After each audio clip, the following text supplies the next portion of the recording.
Good morning. I wanted to talk about zero-turn mower tires. I want to start with the fronts. I think there's basically 4 different types. You got ribbed,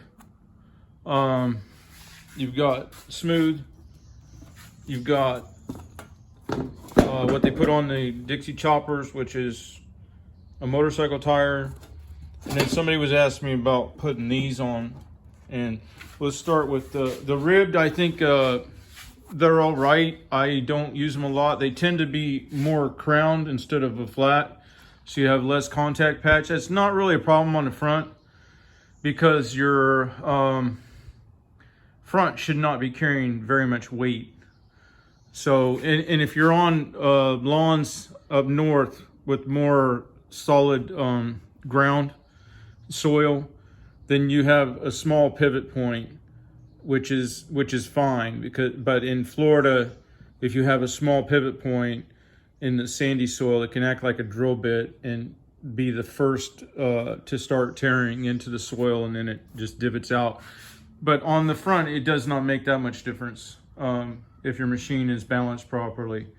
So I don't have a problem with the rib tires.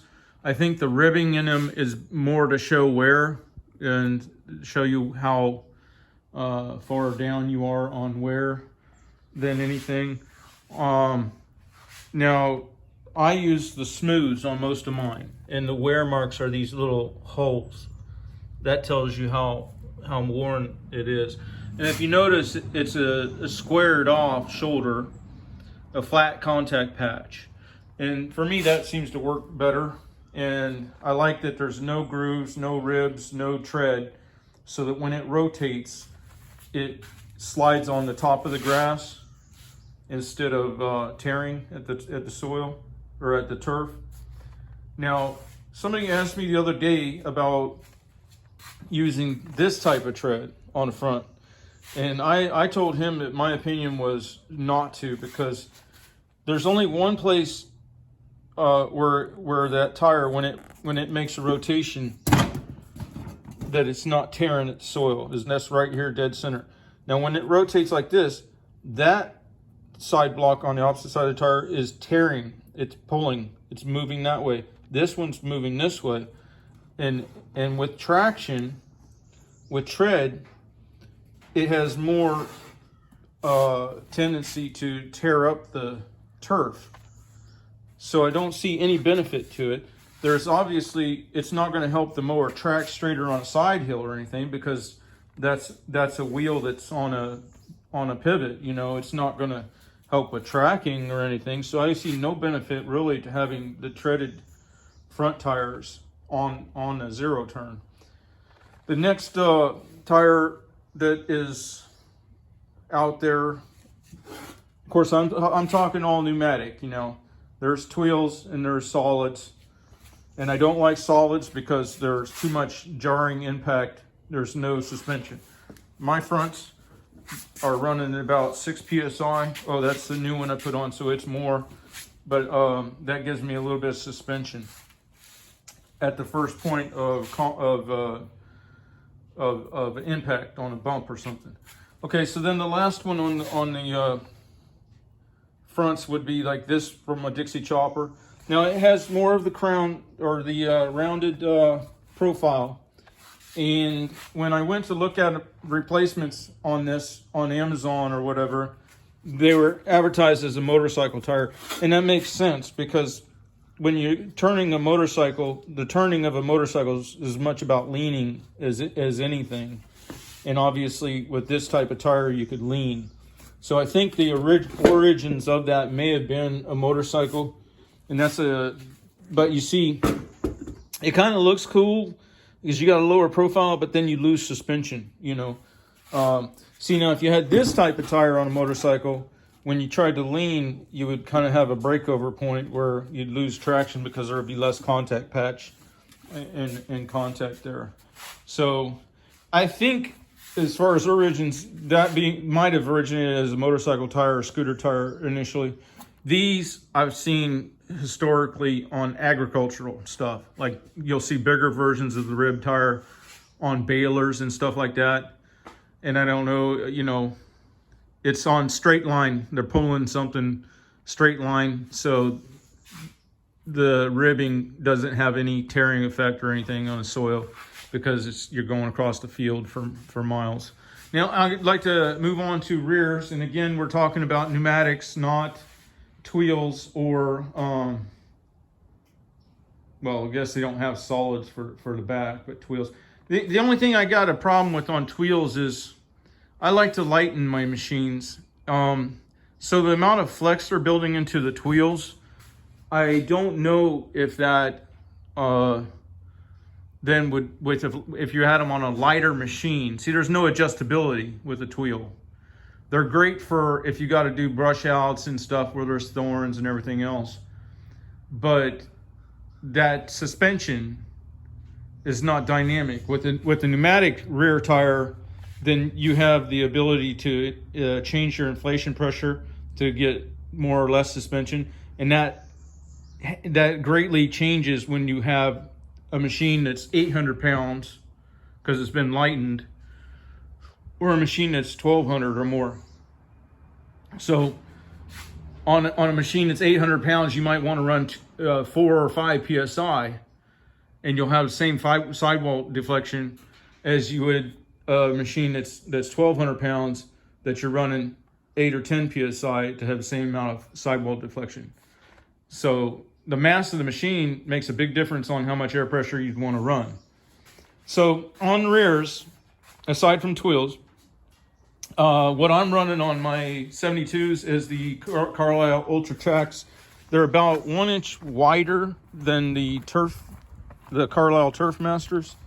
Let's see. See, it's the Ultra Track, and it's a 24, 13, 12. And the normal that you see on these a lot is the 24, 12, 12. I forgot to mention the dimensions of the fronts. They're 6 inch, 13 by 656. So 13 by 6.50-6. Okay, so the Ultra Track on the back has a squared off shoulder. I think I'm running about 6 or 8 psi. Squared off contact patch with just a little bit is built into the shape of the tire. So it doesn't bring out to an absolutely square shoulder. It starts to taper off here at the side. Okay, so that's the design characteristic of the Ultra Track. Pretty much the same as the Turf Master. The 60 has the Turf Masters, and they're 24, 12, 12. And you can see at about the same inflation the profile of that tire. The tread design's a little bit different. Once again, for Florida sand, I like to run the low pressure because it distributes the mass over a broader area. Plus, if you run up over a sprinkler head or something, it just marshmallows around it and doesn't put the whole weight of the machine directly down on that sprinkler head. Now, there is other brands, but I don't really, here's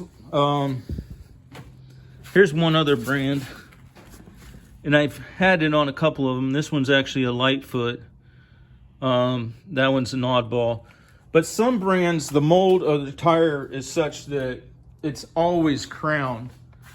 See up there, that one's a different brand, I think, than the Lightfoot. Or it might be a Lightfoot that's more inflated. But if you have that, that would work up north, because if your soil is solid, it doesn't hurt to have it pivot on just one point. So when you come to the end of a path and you want to turn around, it could pivot on just that one point, and it wouldn't tear here or here, and it wouldn't drill down like a drill bit because the soil is firm enough to support that single pivot point. But here, where I'm at, you kind of need to spread the mass and hope that this side slides. Because once again, when you turn, this point stays fixed. When you turn, this point moved laterally on the opposite side of the tire, of course. This side moved laterally. And if it, you know, then it's tearing at the soil. So that's why I like to run underinflated, and I'm hoping that when I turn, it's sliding over the top of the turf, not digging in. If I had it overinflated in our area, it would act like a drill bit, and it would first tear here, then it would sink a little deeper, and then keep tearing and keep tearing and keep tearing. Another thing about running underinflated is, if you ever had a camera sitting here, you would notice, just like on a drag slick on a drag car, the rim moves independent of the tread surface. So when I'm going into a turn, this here rim face to face may be pointing that way, okay, because I just turned, and the tread blocks, they can catch up if you roll out of the turn, and then they'll square back up to the rim. So when I'm running underinflated, this is not pointing the same direction as the wheel to some degree. And then the only other thing on these is you can use the 26-inch tires, which these are Carlisle Ultra Track 2, and this would be what you'd run if you wanted to cut a lot of St. Augustine or something, or you wanted to underinflate and get a lot of suspension out of your tire. These are a oh boy, 360. Well, no, they're 26.5,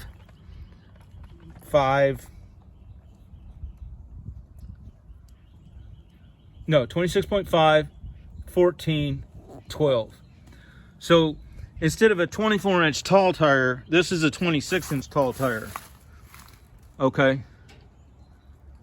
And the rim size it's fitting for is 12 inches, and then the width is going to be 14. So it's going to be even wider than the other Ultra Tracks. And then on the fronts, for the same machine, these fronts are a little bit narrower than what I would like, but the only oversized fronts you can get are going to be a little bit narrower, and it's a 15 6.0-6.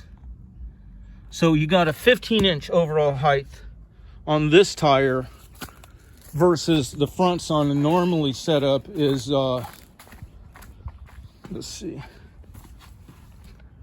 13. So you gain 2 inches overall height on the fronts, and on the backs it goes to a 26.5, so you're gaining 2.5 inches.